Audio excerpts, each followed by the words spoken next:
Legal helpline में आप सभी का स्वागत है। लीगल हेल्पलाइन में आज हम बात करेंगे आर्म्स एक्ट की, उससे जुड़ी कानूनी प्रक्रिया की, कैसे इसको नियंत्रण में किया जा सकता है और कानूनी पहलू इसको लेकर क्या कुछ कहते हैं। अगर आपका भी आर्म्स एक्ट को लेकर कुछ सवाल है, आपको जानकारी चाहते हैं, तो कार्यक्रम में आप सभी जुड़ सकते हैं। जुड़कर इस बारे में अपना सवाल पूछ सकते हैं। नंबर्स आपकी टेलीविजन स्क्रीन पर हैं। आर्म्स एक्ट से जुड़ी कानूनी जानकारी के लिए इन नंबर्स पर आप कॉल करके हमारे साथ तमाम जानकारी साझा कर सकते हैं या फिर आपका जो भी सवाल है वो आप पूछ सकते हैं। तो इसी पर ज्यादा जानकारी देने के लिए हमारे साथ खास मेहमान जुड़ चुके हैं।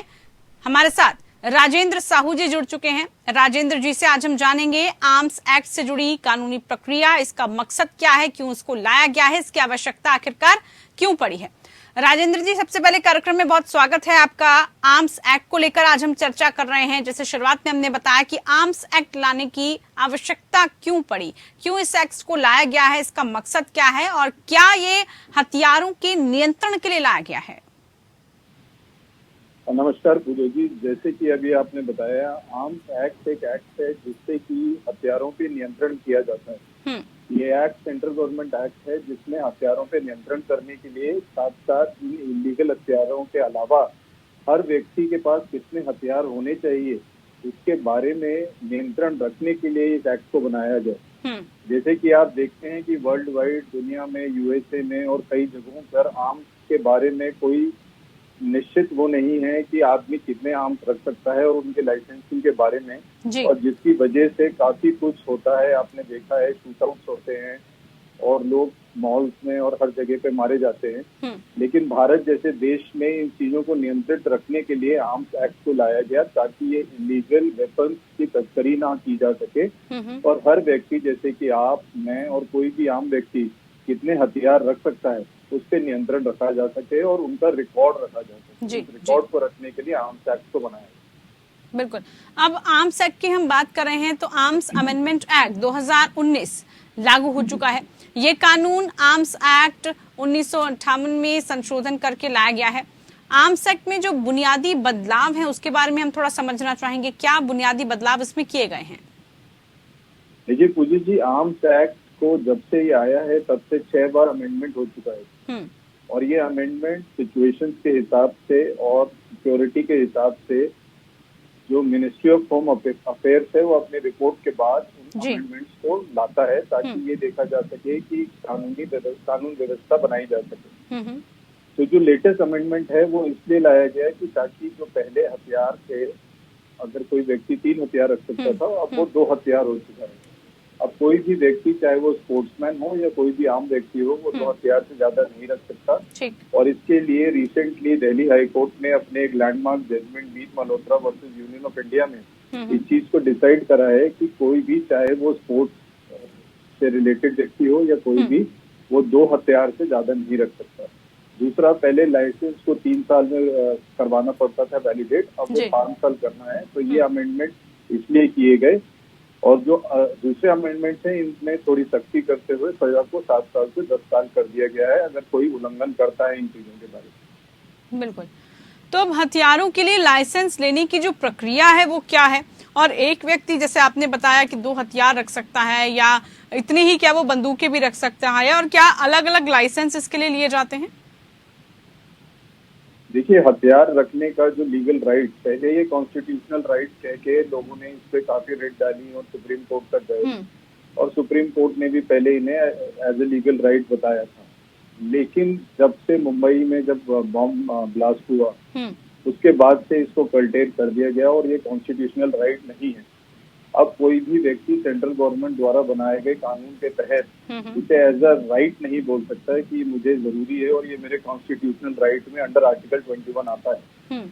तो इसीलिए अगर आर्टिकल 21 के अंडर ये नहीं आता, तो अगर आपके ऊपर कोई थ्रेट है या अगर आपको लगता है कि आपकी जान या प्रॉपर्टी पे कोई थ्रेट है, तभी आपको ये लाइसेंस दिया जा सकता है। जिस लाइसेंस को देने की प्रक्रिया बहुत लंबी है और इस लाइसेंस को देने की प्रक्रिया को करना बहुत मुश्किल भी है, क्योंकि इसके लिए स्टेट गवर्नमेंट में इसको आवेदन किया जाता है जिसमें आपकी सारे डॉक्यूमेंट्स लगते हैं, जैसे कि आपका इनकम टैक्स है, एजुकेशनल डॉक्यूमेंट्स हैं और आपके जो बाकी आधार कार्ड और बाकी डॉक्यूमेंट्स लगते हैं, जिनकी स्क्रूटनी के बाद आपका एक इंटरव्यू होता है, जिस इंटरव्यू में आपके मानसिक संतुलन को भी देखा जाता है और ताकि आपके रिकॉर्ड को भी देखा जाता है। और इस कैरेक्टर सर्टिफिकेट के बाद ही और आपके पड़ोसियों से और आपके जहाँ पर आप काम करते हैं उनसे लोगों से लेकर इंटरव्यू लेने के बाद ही इन चीज को डिसाइड किया जाता है कि क्या आप सक्षम हैं ऐसे हथियार को रखने के लिए जी। और यदि आपको इससे पाया जाता है और अगर कोई सीरियस थ्रेट पाया जाता है आपकी लाइफ पे, तभी आपको ये लाइसेंस मिलता है और तभी आप लाइसेंस ले सकते हैं। बिल्कुल। अब अगर बात करें हम इलेक्ट्रॉनिक माध्यम से, तो उसमें आर्म्स लाइसेंस जारी हो रहे हैं, इसके बारे में भी थोड़ा सा बताइए। देखिए, सेंट्रल गवर्नमेंट ने एक नया ऐप बनाया है जिसके थ्रू आप आर्म्स लाइसेंस अप्लाई कर सकते हैं। जैसे आपने देखा है, रजिस्ट्री ऑफ प्रॉपर्टी के लिए भी एक ऐप बनाया गया है जिसमें प्रॉपर्टी आप अपनी रजिस्टर करा सकते हैं। लेकिन जो बाकी प्रोसेस है, ये सिर्फ प्रोसेस है आपको डॉक्यूमेंटेशन पूरा करने का। लेकिन जो बाकी प्रोसेस है वो प्रोसेस वैसे ही रहता है और जिसमें आपको जाकर फिजिकली आर्म्स के बारे में अपना इंटरव्यू भी देना है, अपना कैरेक्टर सर्टिफिकेट भी देना है और वो डिसाइड कॉम्पिटेंट अथॉरिटीज करती हैं कि क्या आप इस लायक हैं कि आपको इतनी बड़ी जिम्मेदारी दी जा सके, ताकि ये जिम्मेदारी किसी भी सामाजिक रूप से किसी को खतरनाक ना हो पाए। बिल्कुल। अब अवैध हथियारों की जब हम बात कर रहे हैं, तो अवैध हथियार रखने पर अगर हम धाराओं की बात करें तो किन धाराओं के तहत किस तरह की सजा का प्रावधान है, कितनी सख्ती इसमें होती है?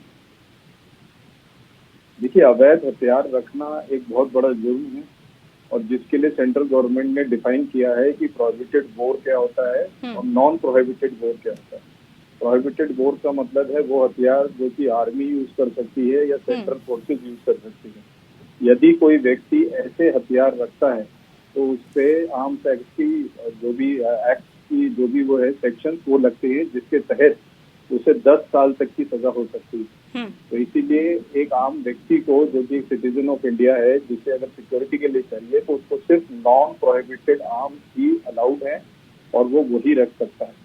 यदि इसका वो उल्लंघन करता है तो वो उस श्रेणी में आ जाता है जिसमें आर्म्स एक्ट के डिफरेंट सेक्शंस लगते हैं और उन सेक्शंस के तहत उसे प्रोसिक्यूट करके 10 साल तक की सजा हो सकती है।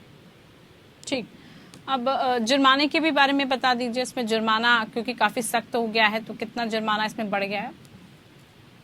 देखिए, इसमें जुर्माना 1 लाख रुपए तक बढ़ा दिया गया है। बाकी जैसे हर्ष फायरिंग आपने सुना होगा, अगर उसमें कोई फायरिंग करता है, सेलिब्रेटरी फायरिंग करता है तो उसमें 2 साल की सजा और 1 लाख जुर्माना कर दिया गया है। तो इन जुर्माना, देखिए फाइन तो एक इमटेरियल चीज है, मेन है कि जो सजा है जो 7 साल से 10 साल कर दी गई है वो बहुत जरूरी फैक्टर था जिससे कि लोगों को डेटरेंट किया जा सके और उन्हें रोका जा सके ऐसी अवैध की चीजें करने से। अब ऐसे में बात करें हम आर्म्स एक्ट की, जब बात करें हर्ष फायरिंग का भी आपने जिक्र किया, उसमें भी जो है सजा का प्रावधान है। तो आर्म्स एक्ट के तहत जो बेल है, बेल का क्या प्रावधान है? किस आधार पर कैसे बेल मिलती है? बेल का प्रोसेस क्या है? देखिए, अगर कोई व्यक्ति की तरफ से अगर कुछ होता है और उसमें 307 अटेम्प्ट टू मर्डर ना लगा हो या 25 और आर्म्स एक्ट ना लगा हो, ठीक है, तो ये बेलेबल ऑफेंसेस में आता है। बाकी बेलेबल ऑफेंस में आते हैं, लेकिन अगर ये सेक्शंस लगे हैं तो इसमें बेल होने में टाइम लगता है और वो अकॉर्डिंग टू दी सेक्शन ही बेल की जाती है। वो इमीडिएटली बेलेबल ऑफेंस नहीं है, फिर वो नॉन बेलेबल हो जाता है। अब क्या आर्म्स एक्ट का जो इस्तेमाल है वो गलत हो सकता है क्या? इसके बारे में भी बताइए। जी बिल्कुल, आर्म्स एक्ट का इस्तेमाल काफी गलत तरीके से किया भी जा सकता है और काफी मिसयूज भी होता है। अगर आप देखें तो एक व्यक्ति के ऊपर अगर अरेस्ट करती है पुलिस तो एक आर्म्स के बारे में उसके दिखाने से कोई बड़ी बात नहीं है कि उसके पोजीशन में एक आर्म दिखा दिया जाए और उस पर सेक्शन 25 लगा दिया जाए आर्म्स एक्ट का, जिसमें जो कि नॉन अवेलेबल हो जाए। तो अगर देखा जाए तो पुलिस के द्वारा की गई चीजों में ये भी आता है कि आर्म्स एक्ट का मिसयूज भी हो सकता है, जैसे बाकी एक्ट का भी होता है आईपीसी में। लेकिन इन एक्ट के आर्म्स एक्ट को स्ट्रॉन्ग बनाना बहुत जरूरी है और अगर कभी कभार कोई मिसयूज होता भी है तो उसके लिए कोर्ट्स हैं उस चीज को देखने के लिए कि क्या ये सही तरीके से हुआ है या इसको मिसयूज किया गया। ठीक। अब अवैध हथियारों की तस्करी के लिए आर्म्स एक्ट में क्या प्रावधान किए गए हैं, इसके बारे में भी जानकारी चाहेंगे। अवैध हथियारों की जो डेफिनेशन मैंने आपको बताई थी उनको काफी एक्सपैंड कर दिया गया है, और अगर अवैध हथियार में कोई व्यक्ति तस्करी में पकड़ा जाता है तो अब सजा का प्रावधान और उसके फाइन भी बढ़ा दिए गए हैं। इसी को स्ट्रॉन्ग करते हुए जैसे 7 साल से 10 साल कर दिया गया है, और कई केसेस में अगर उससे कोई रिलेटेड और आईपीसी ऑफेंस होता है तो लाइफ इम्प्रिजनमेंट भी हो सकती है। इसीलिए इन चीजों को देखते हुए इलीगल तस्करी को रोकना बहुत जरूरी है, क्योंकि बाहर से जैसे हमारे आसपास की कंट्रीज हैं वहां से बहुत आर्म्स का इनटेक आता है टेररिज्म के लिए। तो इसीलिए इस चीज को बहुत स्ट्रॉन्ग कर दिया गया है ताकि ऐसी कोई हरकतें ज्यादा ना हो पाए और टेररिज्म को स्टॉप किया जा सके। बिल्कुल। अवैध हथियार रखने वालों के बारे में तो हमने बात की राजेंद्र जी। अब जो अवैध हथियार बनाने वाले हैं उनके लिए क्या सजा है, उनके लिए क्या जुर्माना है? देखिए, अवैध हथियार बनाना और अवैध हथियार की तस्करी करना एक ही बात है, क्योंकि अगर कोई भी देखा जाए तो पावर जो है आर्म्स को बनाने का वो सिर्फ और सिर्फ सेंट्रल गवर्नमेंट के पास है। अगर सेंट्रल गवर्नमेंट के अलावा कोई भी ऐसी चीज करता है तो वो उन्हीं प्रावधान के अंदर आता है जिन प्रावधान के अंदर तस्करी आती है। अब इस अधिनियम के तहत किस प्रकार के जो हथियार हैं या गोला बारूद हैं उनको निषिद्ध किया गया है, वो निषिद्ध रहते हैं? जी, जैसे मैंने अभी आपको थोड़ी देर पहले बताया कि प्रोहिबिटेड आर्म्स और नॉन प्रोहिबिटेड आर्म्स की बोर की बात है, तो प्रोहिबिटेड बोर जो है वो आर्मी और सेंट्रल फोर्सेस ही यूज कर सकती है, और वो एक आम आदमी भी यूज नहीं कर सकता। जैसे मान लीजिए AK-47 है तो उसको डिफाइंड है कि वो आर्मी के लिए यूज होगा, एक आम आदमी नहीं कर सकता। एक आम आदमी नॉन प्रोहिबिटेड बोर जैसे .22 की रिवॉल्वर या .32 की रिवॉल्वर जो कि या एयर राइफल भी यूज कर सकते हैं, जो कि सिर्फ और सिर्फ सेल्फ डिफेंस के लिए होती है कि अगर उसकी जान और माल पे कोई खतरा है तो इन बंदूकों से और इनसे वो उनसे बच सके। लेकिन इससे ऊपर के जितने भी बोर हैं जो कि प्रोहिबिटेड बोर्स हैं जो कि सिर्फ आर्मी ही यूज कर सकती है या सेंट्रल फोर्सेस, वो बोर बिल्कुल भी अलाउड नहीं है किसी भी सिटीजन को। बिल्कुल। ऐसे में राजेंद्र जी किन परिस्थितियों में हथियार या फिर गोला बारूद हासिल करने या रखने की अनुमति है? जैसे आपने कहा कि पर्सनल अगर आपको सुरक्षा चाहिए उसके लिए जरूरी हो जाता है। देखिए, जैसे कि अभी लॉ है एट प्रेजेंट जो 2019 में अमेंडमेंट आया है, उस अमेंडमेंट के तहत कोई भी व्यक्ति .22 बोर, .32 बोर और एयर राइफल ही अपनी सुरक्षा के लिए रख सकता है। ठीक है, इसमें से आपको चूज करना है कि आपको कौन सी 2 बंदूकें चाहिए। अगर आपको 2 बंदूकें चाहिए तो आप एक राइफल भी रख सकते हैं, .22 बोर की रिवॉल्वर भी रख सकते हैं, लेकिन आपको थर्ड उसकी अनुमति नहीं है। और यदि आप कोई स्पोर्ट्समैन है तो आपको तीसरे हथियार की अनुमति तभी है अगर आप राइफल एसोसिएशन के थ्रू उस हथियार को किराए पे लेते हैं या उसके थ्रू लाइसेंस लेके कुछ टाइम के लिए लेते हैं यूज करने के लिए, लेकिन परमानेंटली रखने के लिए आप सिर्फ 2 ही बंदूक रख सकते हैं। ठीक। अब अदालतों का कहना है कि बिना ज्ञान के केवल शस्त्र रखना दंडनीय नहीं है, इसके बारे में भी बताइए। जी, इसमें अगर आपके पास से कोई भी ऐसा हथियार मिलता है जिसका आपको ज्ञान नहीं है, जिसके लिए एक फेमस केस है संजय दत्त का भी जो केस है, संजय दत्त का केस भी इसी बेसिस पे था कि उनका कहना था कि मुझे इस बारे में ज्ञान नहीं था। यदि आपको ज्ञान नहीं है तो फिर आपके ऊपर ऑफेंस नहीं बनता है, लेकिन अगर उसके बारे में जैसे उनके केस में एविडेंसेस थे कि उनको उस चीज का ज्ञान था और उन्होंने कहाँ से वो हथियार प्रोक्योर किया था, इसलिए संजय दत्त को 5 साल की सजा हुई थी। लेकिन यदि आपको ज्ञान नहीं है और अगर आप ये प्रूव कर पाते हैं कि ये आपके ज्ञान के बिना आपके पास से मिला है तो आपको कोई सजा नहीं होगी और आपको अक्विट कर दिया जाएगा। बिल्कुल। इसके अलावा राजेंद्र जी आर्म्स एक्ट से जुड़ी कौन सी ऐसी जानकारी है जो हर शख्स को पता होनी चाहिए कि अगर जैसे कई बार जैसे आपने कहा कि अगर वो अनजान है, अगर गलती से भी उसके पास ऐसी चीजें आ गई हैं तो क्योंकि सजा भी काफी है, जुर्माना भी काफी है, तो किस तरह के एहतियाती कदम वो रख सकता है? देखिए, इग्नोरेंस ऑफ लॉ कोई एक्सक्यूज नहीं होती और हर व्यक्ति को सतर्कता रखनी चाहिए। अगर वो जानता है कि आर्म्स मेरे पास मिलने से मुझे सजा हो सकती है तो उसको वो सतर्कता रखनी चाहिए।